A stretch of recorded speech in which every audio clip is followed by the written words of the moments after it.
Hello, fellow reader. Join me, I am your host, Sansi. Dive into the world of magic and explore the most stories full of wonder, fantastical delights. Open your eyes and see the parade come to life. Sansi's parade, Sansi's parade. Join the parade, Sansi's parade, parade. Sansi's parade, Sansi's parade. Join the parade, Sansi's parade. Who are you? Ember and Dust are sitting on the couch going over furniture options and paint swatches, much to Dust's annoyance. He likes seeing his bro happy, but it didn't make this any less boring. Mars was on the other end of couch taking a nap while waiting for Jupiter to come back from his daily routine. Or for YN to wake up. Help! A loud scream broke through the air, causing Ember to flinch as he looked around. Dust raises a bone brow at him in question, but Ember continues to look around with a concerned expression. Y.Y/N.W. Where are you? W. What's going on? He asks, hoping to get a response and that it's not too serious. Hearing Ember's half of the conversation, Dust becomes more alert, getting a bad feeling in his soul. Mars seems to sense it too as he opens a socket to look at Dust. Help, somebody please help me. YN cries out to anyone who can hear her. Pain and panic clear in her voice as repeated cries for help fill the air. Ember quickly turns to Dust, expression filled with fear and concern. YN is .nt. Trouble. Ember says as quickly as he can. Where is she? Dust demands in a cold voice. Ember tries to call out to you, but all he hears is a desperate cry for help. Mars knows Dust isn't talking to him. He does this from time to time, talking to someone that isn't there. But this is different, something's not right. Mars sits up about to ask what's going on when Jupiter kicks the front door open. He's carrying bags of groceries, brother. I found these groceries scattered about the yard. Did Black stop by? Mars and Dust stared at Jupiter and his arms full of groceries. And where is YN? Jupiter asks, not liking the tense atmosphere and sudden sense of danger in the air. Sans. Ember states in a calm and knowing way. Doing a quick scan, Dust finds your soul signature a few meters within the forest, being chased by two other that belong to Black and Mutt. He teleports to Mars, then Jupiter grabbing both by the arm before teleporting to you. All while Ember is yelling your name, trying to reassure you that they're coming.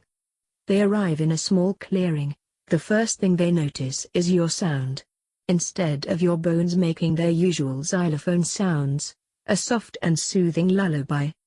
It's now a dry, hollow, piercing, rattling sound. The slow and precise song now holds a dark, hollow, wooden, echoing effect that crashes with the sound of your soul. The once beautiful harmony is now a blaring dissonance that's painful to hear. What used to be a harmony of the xylophone and wind chimes is now a loud, sloppy, and out-of-sync mess of a song. Focusing on you, your soul is beating fast and dimmed from fear. Clothes torn and tattered with bone marrow and dirt staining it. You look like you're seconds away from falling down. You continue to push forward, but your body is stalling and jerking. Jupiter eye socket lock onto yours. He never realized just how much emotion those empty sockets could hold. The vacancy held in your eye sockets is more disturbing than when Sans extinguishes his eye lights. He watches you run, trying to ignore the soul-crushing sound coming from you. Your aura is dark and muddy, muted colors mixed with deep grays and blacks. Pulling himself together, he moves to help you when he notices where you're running to. One of his traps. Reaching out, he calls your name, trying to warn you before you step on the switch. But you don't react. It's like you're on autopilot, just an empty husk moving without registering anything. Eye sockets still lock on one another. You step on the switch. releasing the trunk of a tree which was concealed in the canopy of the trees above you. The trunk swings down and hits you square in the side of your skull, with a sickening cracking sound. Your skull goes flying until it hits a nearby tree. Dropping to the ground, slowly your skull rolls to a stop. Your body falls to ground, laying there limp and lifeless. Everything's quiet. The constant songs from your bones and soul have been silenced. Even your aura is gone. Dust's grin widens, turning sinister and unhinged as his left eye socket glows brighter and emits a purple magic haze. Mars' eye sockets are devoid of light as he stares at you. At your decapitated skull. Memories of Papyrus' skull laying in the snow moments before turning into dust flashes before his eyes, as the images begin to overlap. Grinding his teeth, his left eye socket ignites, a deranged smile spreads across his face. Jupiter stares at your fallen body with a blank expression as though all emotion have been drained from his body. Black approaches your body with a triumphant look. Mwahaha, good riddance. A sharpened bone is thrown at Black as Jupiter slowly turns to face him. Orange tears trailing down his face as his right socket ignites with light orange magic. His expression vacant and emotionless, the true face of death. Die. Regaining consciousness, you hear someone softly calling your name. It sounds like they're crying. You try to move your skull to look around, but an instant pain fills your skull. There's a faint ringing sound in the back of your skull as it throbs in pain. Your vision is blurry, but you manage to make out Ember's form before you. Ember? You ask, tired and confused. He perks up at the sound of your voice. Floating just a touch closer, he calls out to you. YY/N? A.RYU.O.K? He asks cautiously. Vision clearing, leaving only the edges fuzzy. Ember is floating just above you, ghostly cheekbones stained with faint grayish-orange tears. You want to reach up and wipe away the tears until you realize he's a ghost and it wouldn't work. Belatedly you realize you aren't attached to your body. You're about to start panicking when Ember speaks again. YN? Looking at Ember, you focus solely on him, calming down a bit as you remember what happened earlier. M. Alive at least. He seems relieved at that but not fully appeased. Not that you can blame him, you're pretty beat up. In the distance you can hear yelling and feel spikes of magical energy, just outside your field of vision. Giving you a ghostly nuzzle to the forehead, he sighs, I'm glad. Y.U''re.alive. Sighing, me too. Although the large amounts of magical energy being released nearby is very concerning. Trying to locate your body with magic is proven difficult with the amount of magical energy in the area. Usually this wouldn't be a problem, but in your weakened state and the pain in your skull, focusing on a particular signature is increasingly difficult. Feeling your body twitching where it lays, you notice how sore and exhausted your body is. Running away and almost dying really did a number on you, not to mention that last attack knocked your head clean off. If there was even a fraction of ill intent in that attack, then you would have died. Do you know where my body is? I could really use some healing. He looks away dejectedly for a moment. I.C. can't. H.heal. In T. This state. Sadness crossing through you at his dejected look and defeated tone. Yeah, I can't heal either. He looks at you in shock, but I do have some healing items in my bag that'll fix me right up. His face lights up at the new knowledge as he looks over your skull and towards what you assume to be your body. He nods to himself when he sees that your body does in fact have your bag. What do we do? He asks with renewed confidence. Well, I have enough magic to bring my body over here. I'm just having a bit of trouble sensing where it is. If you could fly over to it and help me guide it back, that would be great. With a decisive nod he flies over to your body. Even with Ember hovering near your body, it didn't help with you sensing it. However, it did allow you to send your magic to the general area of where your body is. Ember gives out commands, being mindful of things like dips, holes, and debris from the ongoing battle, helping to reunite you with your body. You're thankful that none of them seem to notice a headless walking skeleton. That could have been bad. Once your body reaches your skull, it collapses next to you. Your body is holding on by a string and you aren't looking forward to being reconnected to it. After all, reconnecting will mean feeling the bulk of what your body is experiencing, rather than a dull-down sense of it. However, you need to heal your body. Carefully you pick up your skull and align it with your body, checking with Ember to make sure it was facing the right way. With a soft click, your head was back in place as a rush of pain flooded through you. Death seems like sweet relief now, if only people didn't care about you. Reaching into your bag, you call forth some healing powder. Bringing your hand and the healing powder out of the bag, dumping a large amount onto your face and startling Ember. The powder quickly moves to cover your whole body, absorbing into your bones. Laying there for a few seconds, you feel some of your fatigue fading and the soreness lifting from your bones. The aches and stings also disappearing from your body, and the crack in your skull disappears. Your HP is fully restored. "You.OK.N. now?" he asks curiously from above you. With a nod, you slowly start to sit up. "Better." You state simply. You weren't in pain, but you did feel hungry and a little fatigue, probably due to the poor sleep you had last night.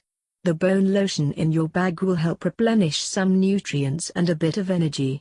Sitting up fully now, you look off to the side towards the area with high magic concentration. Only to not see much, since the area is covered in darkness with a few flashes of blue, orange, and white. Within the darkness you can barely see the outlines of Mars, Jupiter, and dust on one side with the two skeletons who attacked you on the other. "Ah, did you guys come to save?"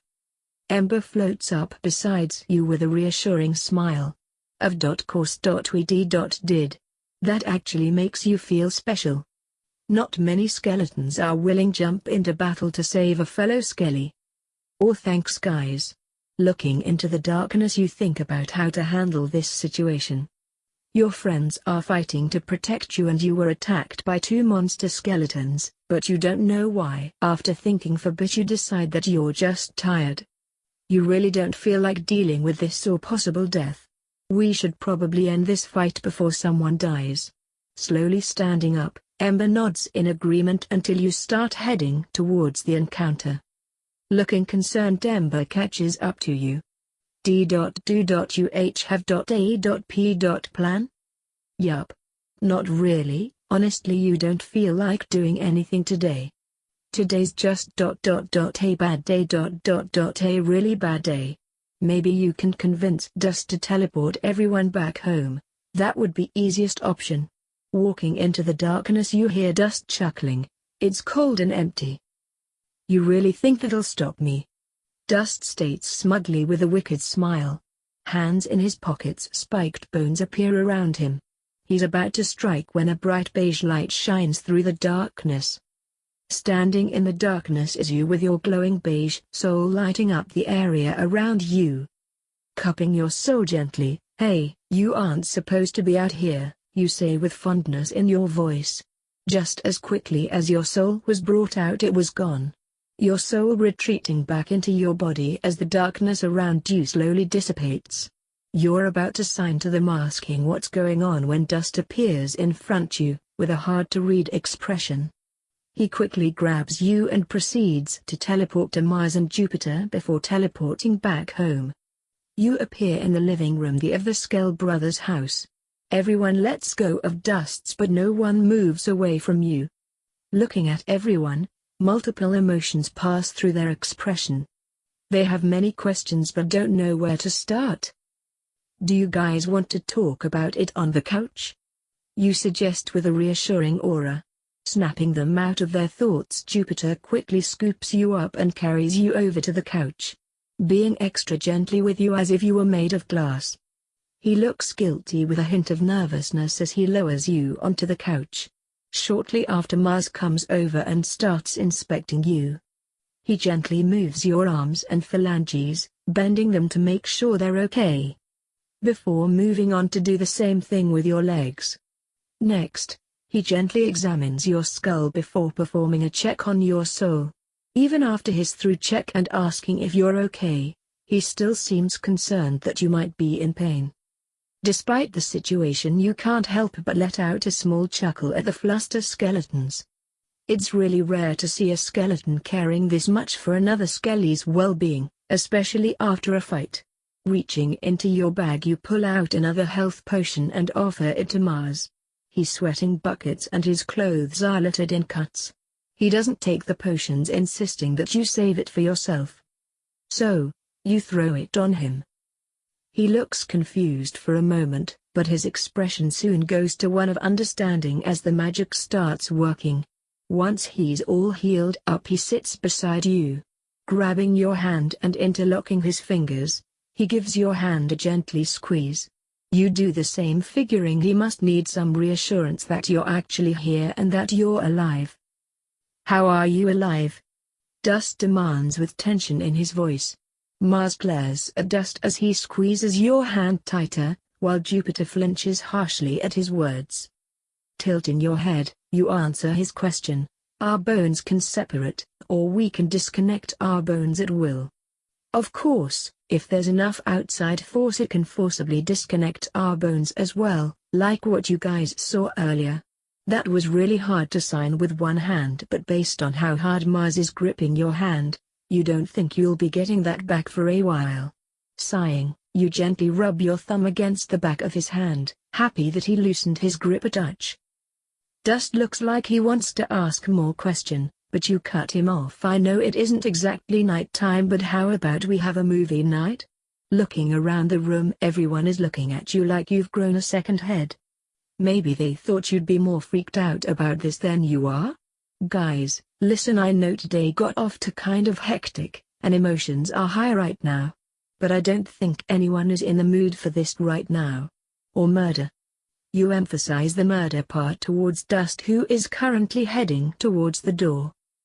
"I do," he says before moving towards the door again. Ember tells him to look at you, while you wait to sign to him. Finally, he looks at you with bored, emotionless eye lights. "Please don't murder today. Everyone's tired and I just wants to rest. If you murder those two, won't those others come looking for you? I really just don't want to deal with that drama or anything today. Please."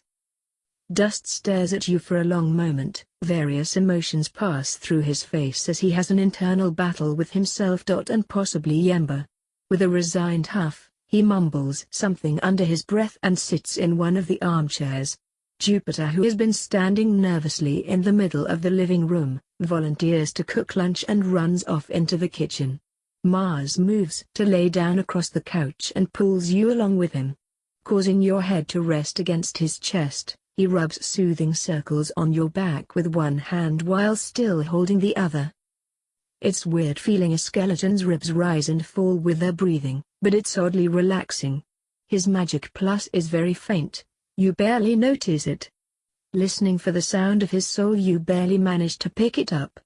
It sounds like a soft slow blues piece played on the cello, but it's weird. Every so often the music stops.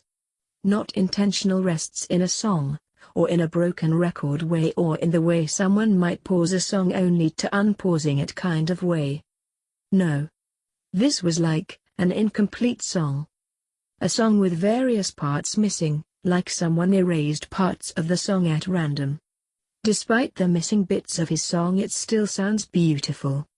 Letting the pleasant song of his soul wash over you, you can't help but think about your friends and the lingering tension in the air.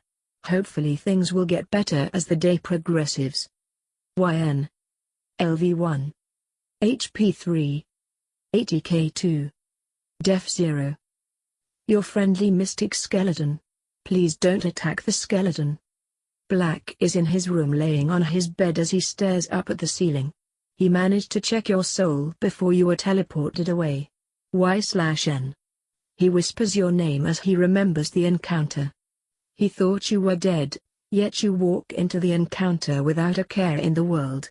All the damage he had done previously all gone. One wouldn't know you were injured if it wasn't for your destroyed clothes. And you soul. an inverted beige soul. He's never seen a beige soul before, didn't even know that was possible. And it shone so brightly, beating out a pleasant harmony of the xylophone and wind chimes. It was so calming and soothing compared to the horrid noise it was making earlier. Does it always sound like that? Do you always emit calm and peaceful waves? Is that why they seem so bent on protecting you? A mystic skeleton? He thought you were a reanimated corpus bent on consuming the living, but now he doesn't know what to think. Who are you, YN? I'm glad you enjoyed that video / gameplay. Just remember to hit that like button, subscribe to the channel, and leave a comment down below. Until next time, goodbye!